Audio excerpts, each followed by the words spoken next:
Pulsión de radio.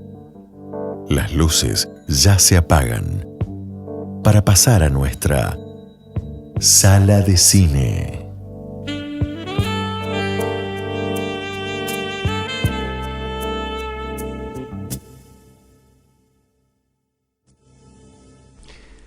Buenas noches, Walter Molnar. Diego Yaiche te saluda. ¿Cómo va? Muy bien, Walter. Gabriel. ¿Qué tal? ¿Todo bien? Mira, sí. Bien, vamos con nuestro episodio 2 de la sala de cine. La parte 2 de la saga, como dice. Había quedado algo picando en la primera saga, ¿no? Ahí está, con una metáfora futbolera. Sí, bueno, interesante las repercusiones, ¿no?, que tuvo los comentarios del primer programa, sobre todo con la película Invasión, ¿no?, que pareciera que por mucha gente desconocida, ¿no?, por suerte, digo, por suerte la gente pudo aprovechar la mención para enterarse de algunas cosas. Por ejemplo, a más de uno le había sorprendido esto que Borges y Bebe Casares habían colaborado en un guión, gente que por ahí no conocía a Hugo Santiago Mucho y tampoco a la película, no, así que bueno, un poco la idea del espacio, hablábamos con Diego hoy, era tratar de acercar este tipo de recordatorios así cinematográficos y sobre todo del cine argentino, llegado el caso, ¿no? Sí, y esa conexión, ese emparentamiento de Borges con el cine, de verdad que es algo no tan conocido. Claro, bueno, y habíamos hecho mención al libro justo de Kosarinsky, ¿no?, que era Borges en y sobre cine. Es un libro justamente, ¿no?, muestra ahí las películas que Borges vio y comentó en diversos medios en su momento, y las que él veía como espectador y eran sus favoritas, y las que tienen que ver sobre la literatura, ¿no? Y Walter, recordarle a la audiencia qué fue lo que quedó picando. Bueno, ahí habíamos de alguna manera hecho mención al tema de lo que es un símbolo cinematográfico, y por ahí deberíamos explicar un poco qué se entiende por tal, ¿no? Entonces se me ocurrió ilustrar un poco esta idea, ¿no? Algunas cosas creo que habíamos dado a entender, pero bueno, más específicamente poner sobre todo algunos ejemplos para entender de qué se trata, ¿no? Sí, para desplegar un poquito el concepto. Claro, porque si no, por ahí la particularidad del cine es que incluso algunos conceptos que en otras disciplinas tienen un significado, el cine por ahí tiene alguna especie de significado específico, ¿no? Bueno, lo famoso, lo que no es símbolo es alegoría, y por qué en la alegoría en el cine sería un defecto estético, por decirlo de alguna manera, y no en otras artes, ¿no? Walter, ¿nos podrás dar algún ejemplo de símbolo y alegoría en el cine? Bueno, por ejemplo, ¿no?, uno bien conocido, y para que se entienda de qué estamos hablando, en la ventana indiscreta, una famosa película de Hitchcock, ¿no es cierto? Ahí tenemos a Jeffrey, ¿no?, que el primer plano de la película tuvo un movimiento de cámara, ¿no?, un paneo por la habitación del protagonista, y nos enteramos, sin mediar siquiera una palabra, ¿no?, en pocos segundos nos enteramos que se trata de un fotógrafo profesional, y incluso aparece su última foto ahí porque hay un accidente. Y entonces aparece, ¿no es cierto?, la cámara fotográfica como lo que sería un índice. O sea, nos cuenta el recorrido eso, de la cámara. nos dice que es un fotógrafo profesional y que está enyesado por el accidente, que está casi representado por la misma foto, la última foto que él sacó, ¿no?, antes de estar ahí en la habitación. Entonces ahí tenemos el índice, ¿no? O sea, la cámara fotográfica como tal, en su función de tal. Hasta ahí es solamente una cámara fotográfica.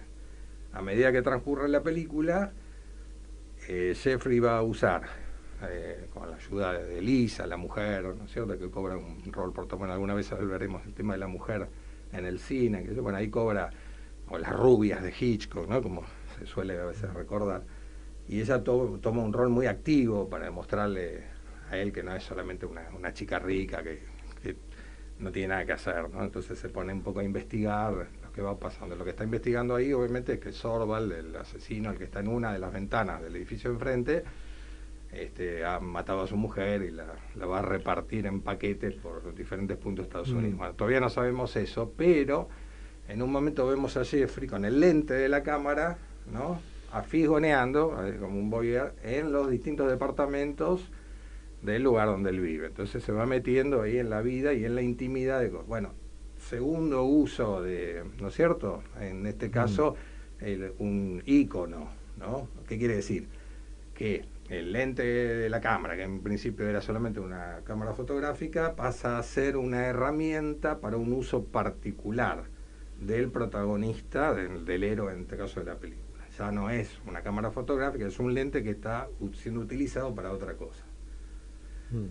Y tercer, digamos, momento, donde ya propiamente esto se transforma en un símbolo propiamente cinematográfico, ¿cuál es? Sorval se da cuenta que Jeffrey lo están mirando de enfrente y se dirige al departamento de él, y cuando entra, Jeffrey se defiende con los flashes de la cámara.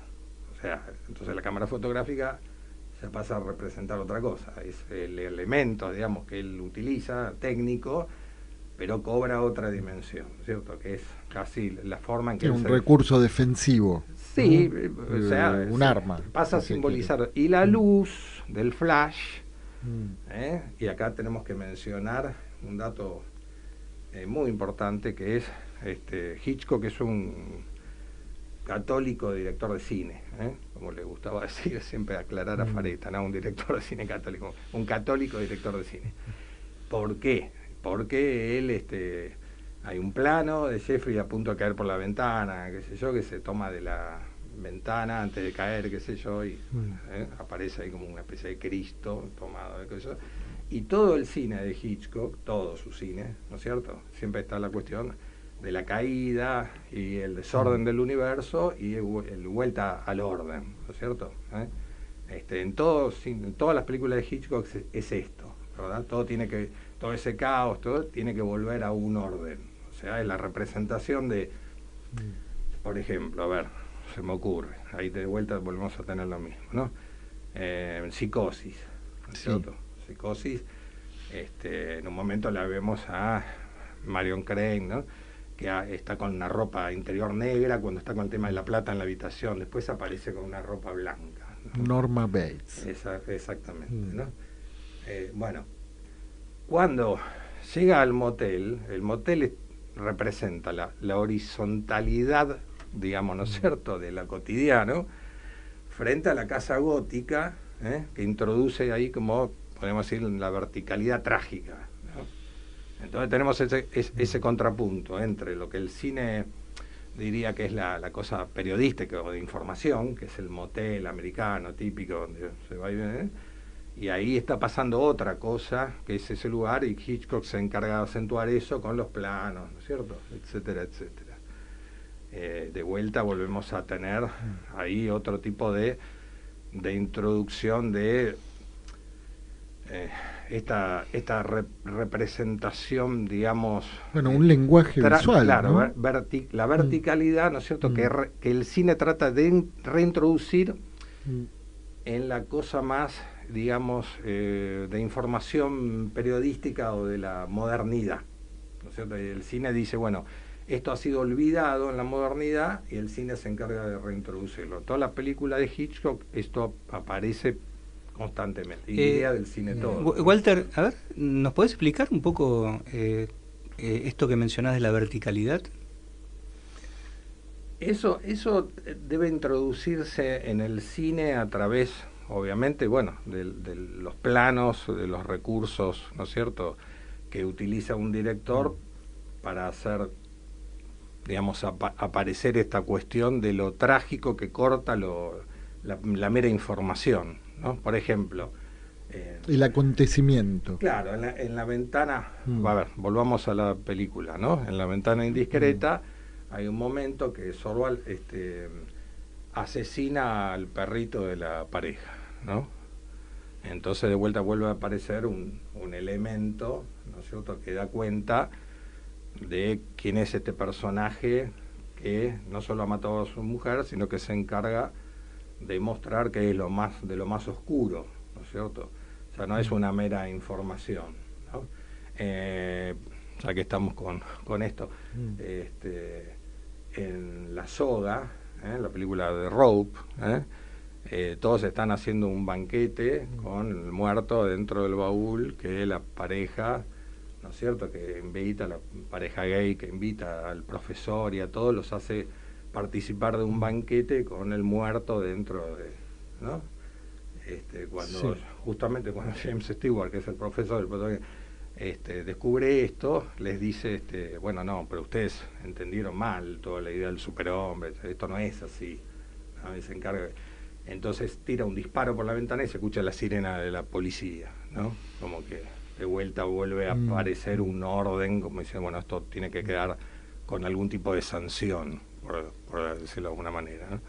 Disculpa, me quedó una pregunta en relación a lo que recién, si no entendí mal, y vos hablabas de la alegoría y como si fuera un recurso poco degradado, ¿no? En el cine, o por lo menos no como, digamos, como un como un recurso equívoco. Mirá, estuve viendo una serie de películas en este tiempo, algunas las estábamos comentando con Diego, ¿no? Voy a poner, mira, un ejemplo, a mi criterio, ¿no?, bastante ilustrativo de qué se trata.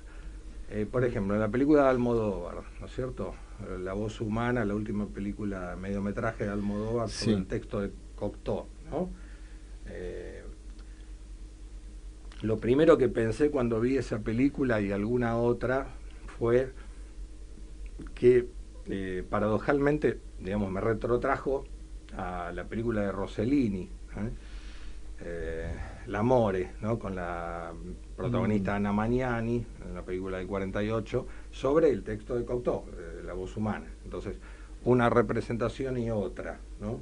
Entonces, digo, bueno, a veces estas películas, aun cuando no nos gustan, tienen como efecto paradojal reenviarnos o remitirnos a algunos mal llamados clásicos, por decirlo así. Siempre recordemos que el cine no tiene que ser visto como algo museístico, o sea, películas viejas, películas nuevas, el género de suspenso, por Hitchcock, ¿no? O sea, reducir a Hitchcock al maestro del suspenso es una... a compartimentos estancos, digamos, ¿no? claro.